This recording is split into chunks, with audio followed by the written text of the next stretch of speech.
Welcome to the Peak Collective podcast with myself, Shane. Myself, Luca. And we are back talking no BS and just fitness. And today, we've got a brand new kind of twist on it, haven't we? We're not working out. We're not in the studio. Not workout, not studio. Still educational. Still educational, always. Yes. What we're going to be doing? We are going to take you through a mobility, probably our 3-ish favourites mobility exercises. Yeah. Get asked quite a lot, and I think a lot of people think about like they're in pain, they get pain when doing exercise, blah, blah, blah. Yeah. And these are probably just some of our favourite exercises to do either before working out, after working out. Pre or post? Or just even on a day off, just to kind of do. Just mobilise. It's one big thing I've learnt from this year. I probably should have done it before in my rugby career. I didn't really though. You're with the boys, you're on the field, you're playing, you go straight to the change rooms, you get changed, you have a few drinks afterwards, or you go home because it's late after training. You stretch a little bit, cool, but I never mobilised. Probably hence my lifetime long list of injuries. But this year in CrossFit especially, having my coach, I've just been told mobilise, because otherwise everything just hurts. You plateau, your form gets worse, especially in Olympic weightlifting, gymnastics, or even resistance machine training. Your joints will just get to shot very, very quick. And I think people underestimate how important it can be. Yeah, I think there's 2 reasons as to why people don't do it. One, it is boring. It's a boring thing to do.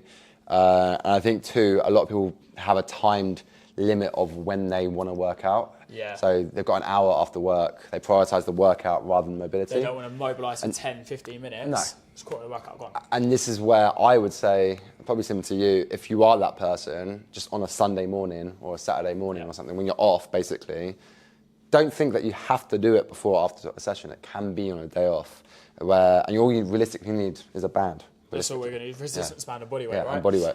It's literally all you need. Cool. So I reckon I'll let you let's take the crack lead into first. it. Yeah. So we're going to get into a resistance band. It's wrapped around one of the rigs. If you haven't got a rig, table, chair, get someone to hold it, whatever you need to. Okay, you can do this body weight as well. We're going to go into a pigeon stretch. So we're going to open up the groin, abductors, adductors, VMO, top of the hip flexors as well, into the lower back and glutes. So multi-purpose mobility, right? There's no point just isolating the muscle groups in these.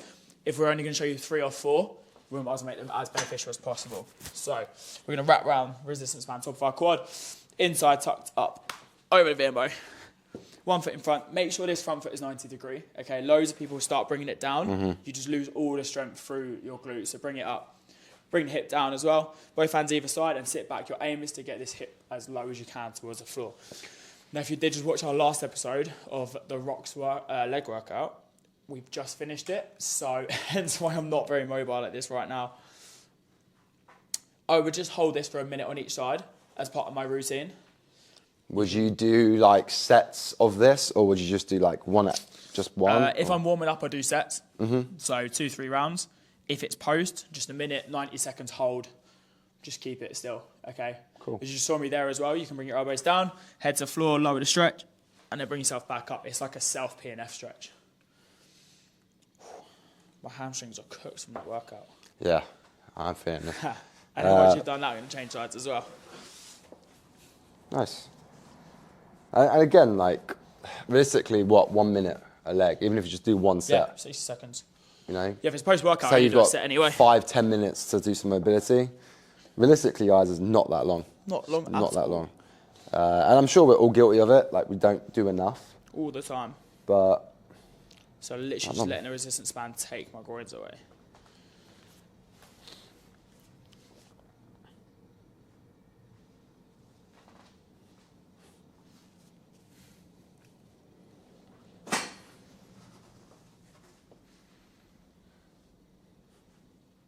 Does feel good when it starts to release though.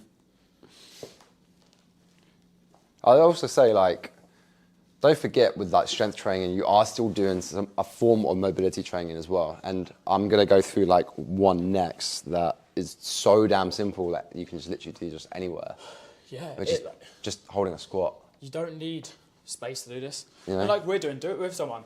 Yeah. Yeah, 100%. Partner workout, get chatting to people. Like, it doesn't need to be boring. Like, it's not going to be fun, but do it with someone. Make it a bit of a challenge for yourself. Add it into a program, 5 minutes a day. A Sunday, active recovery. Go for a walk, grab a coffee, have a cake or a croissant, whatever you're doing. Go home, stretch. I'd say, let's make sure it's on shot. I'd personally say just like, you know, a lot of people can't even squat. Yeah. Right?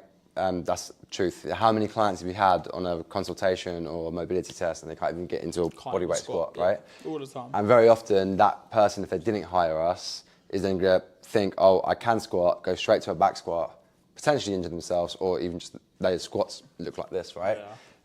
So something I focused on for ages is just actually being able to sit into a deep squat. It's good. It's so underrated. Which is literally here and sit and just trying to keep that chest nice and high.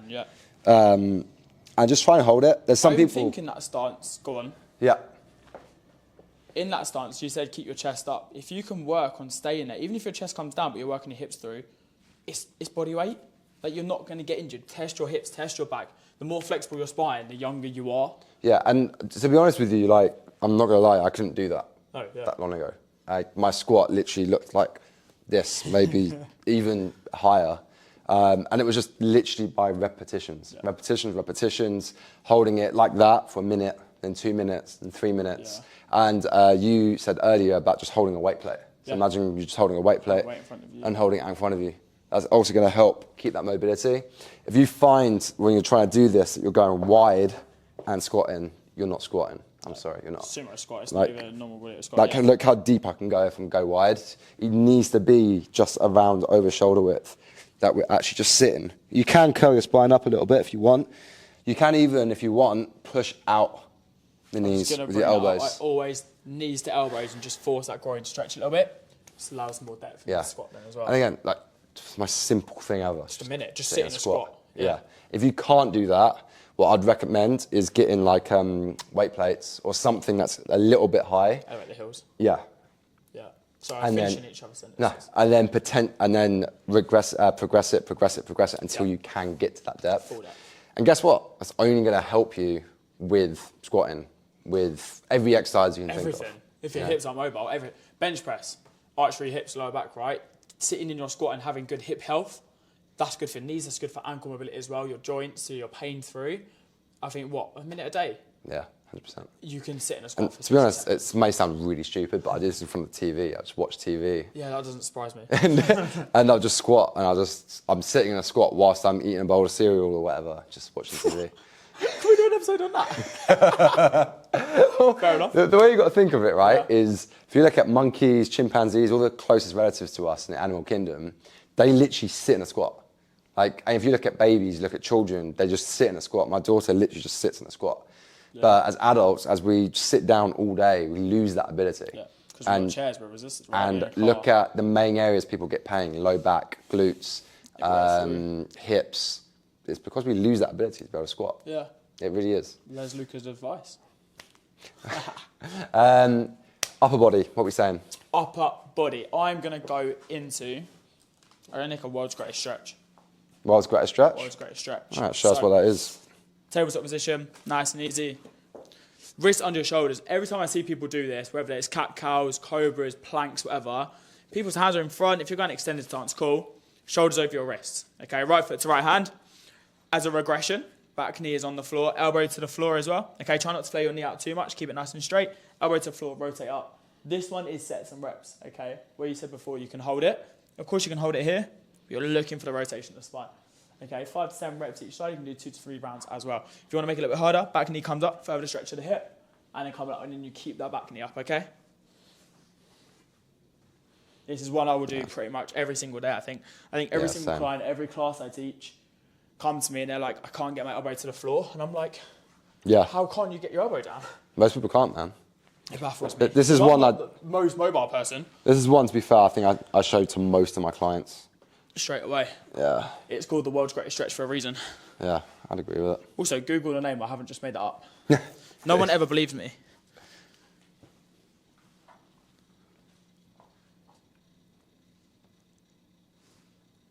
Guys, if you're listening on Spotify, probably not noticing we're not talking as much. That's because we're trying to show you actually what we're doing.